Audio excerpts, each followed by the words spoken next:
kuna nan kenan. Wallahi namiji ashe kai kana jin daɗin ka. Allah kai bari dai koyi. Dan ban wannan dan ja ta kawai. Koya da ake ka ce ka zo ka wannan kenan. Wallahi. Maza dan miƙo min dress din can dan yi remis din shi ko za ku yi. A dan mana ai akwai saura a ciki. Oke to ba. Akwai saura. Wani wannan kewa. Rike mai. Aha.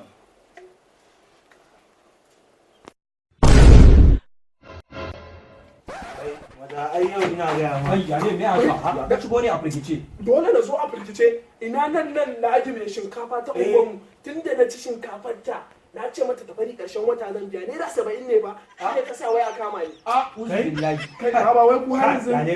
Zauna kawai zo ga. Ai ni ba na zama a kusa da ku. Ji abubuwan da kuke shafa ni dai ka dai san. Ba ni da wannan dai drinks din dai. Wai drinks din ba ya fuka kuwa kwallon kafa. To kwakwalwar roba gare ni da ba zan iya shafa ta sha ma. To shikenan. Kai ya dau caji. Gaskiya ne yau kan ka zai dauka. Me zai dauka haba? Ba ka sha ba ne. Sai. Wallahi tallahi na gode muku sosai. Ba abin da na ci tun safe ba. Ka da mu haka yanzu kun san ne menene? Bara na ban nan gun naku kan yan sanda ma su zo.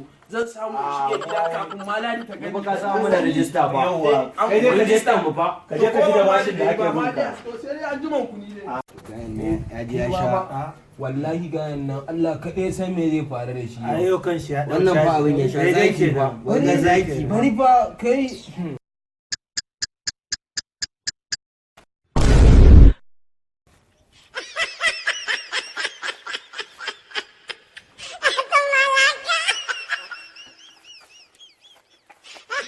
Me ya faru?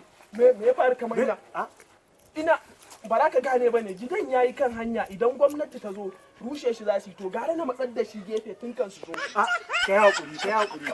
Ka bari in matsar da abu. Ka rabu da ni idan za ka taimaka min ka zo mu matsar da gidan ka zo mu matsar da gidan. Ai kyale shi ba nan ya shigo muna shaye-shaye bai ce wani abu bashi ya sha. Ha ba ka bar shi kawai ina ka bar shi kawai. Kai ne ya dau caji kawai.